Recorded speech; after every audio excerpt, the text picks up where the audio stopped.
Bonjour Samuel Mercier. Bonjour Jean-Philippe Denis. Samuel Mercier, vous êtes professeur des universités en sciences de gestion et du management. Vous dirigez l'IAE de Dijon, université de Bourgogne. Un credo à l'IAE de Dijon, l'excellence sans l'élitisme, c'est possible. Et c'est même plus que possible, c'est ce que vous faites.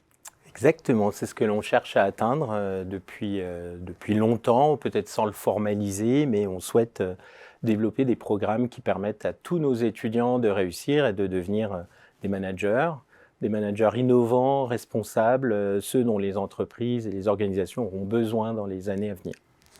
Alors ça, c'est notre raison d'être. Oui, c'est votre raison d'être. On va en parler de la raison d'être. Vous Voilà. êtes un spécialiste d'éthique dans les entreprises. Voilà, auteur d'un Que sais-je fameux. Un repère. Un repère. Enfin, c'est maintenant sur Kern, c'est Que sais-je repère. Ah donc, oui. Donc voilà. Voilà, Que sais-je repère. Très concrètement, la façon dont vous pensez ça, c'est vrai que tout le discours politique, c'est il faut ouvrir les grandes écoles, il faut les taux de boursiers, etc., etc. Vous avez un taux de boursier, vous démarrez en licence. Oui. C'est un des rares IAE qui démarre en L1. Alors, on pourrait dire que la licence gestion, c'est même la rampe de lancement pour nos masters. Les IAE existent beaucoup avant tout avec des masters, notamment des masters en alternance. Oui. Ce que l'on a à l'IAE Dijon, un étudiant sur deux est en alternance au niveau master. Et pour la licence de gestion, l'idée, c'est de pouvoir proposer en 3 ans un programme qui soit attractif. Oui. Entre parenthèses, nous sommes un des rares IAE qui a de la visibilité sur Parcoursup, parce que nos étudiants, nos bacheliers qui font des vœux sur la licence en gestion peuvent sélectionner IAE comme entrée. Donc, ce n'est pas négligeable, ça donne de la notoriété à notre programme auprès des parents et auprès des bacheliers.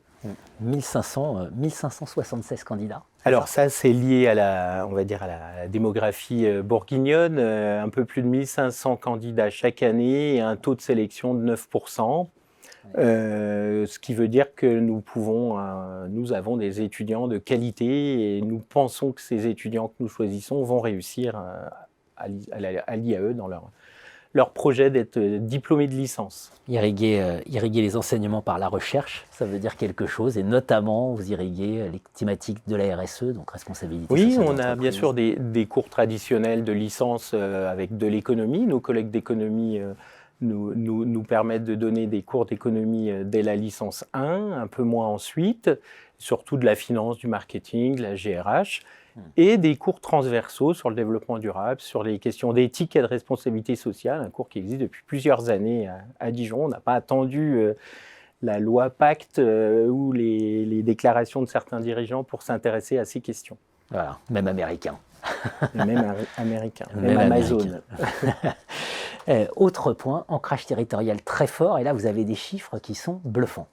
Alors, c'est toujours la question de savoir, on forme des cadres, des managers, où vont-ils ensuite? C'est vrai que nos enquêtes montrent que plus de la moitié de nos diplômés restent dans la région Bourgogne-Franche-Comté.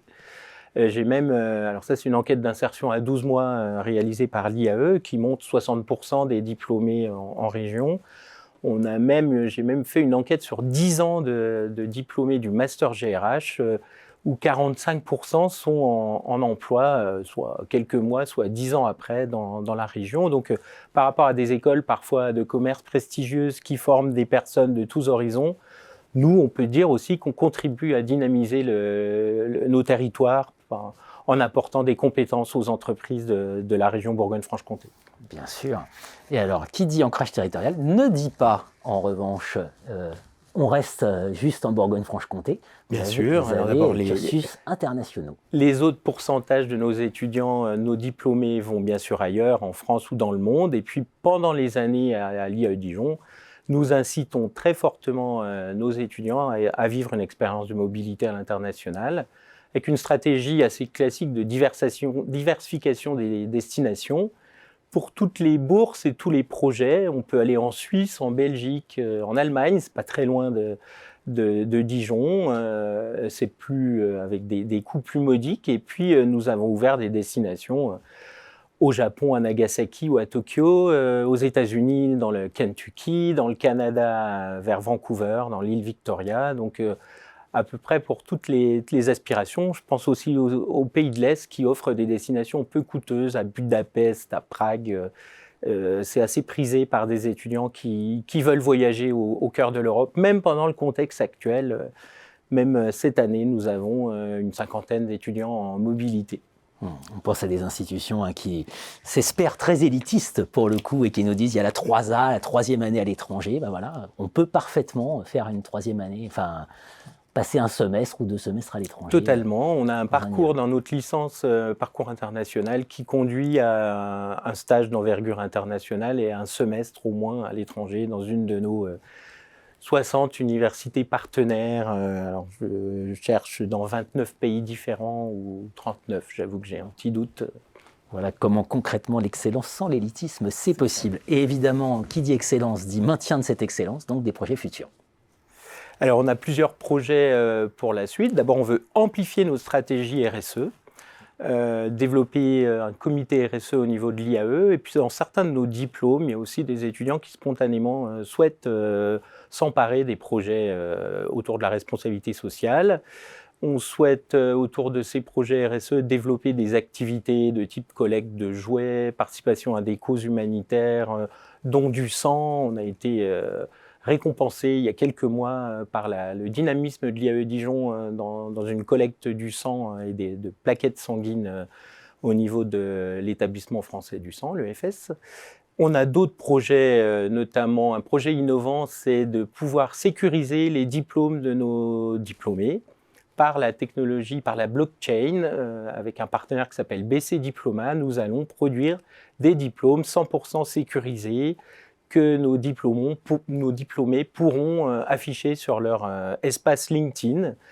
On pense que c'est l'avenir. Beaucoup de diplômés sur LinkedIn s'inventent des diplômes qu'ils n'ont jamais suivis, validés. Et là, c'est un moyen 100% numérique de pouvoir prouver ses compétences.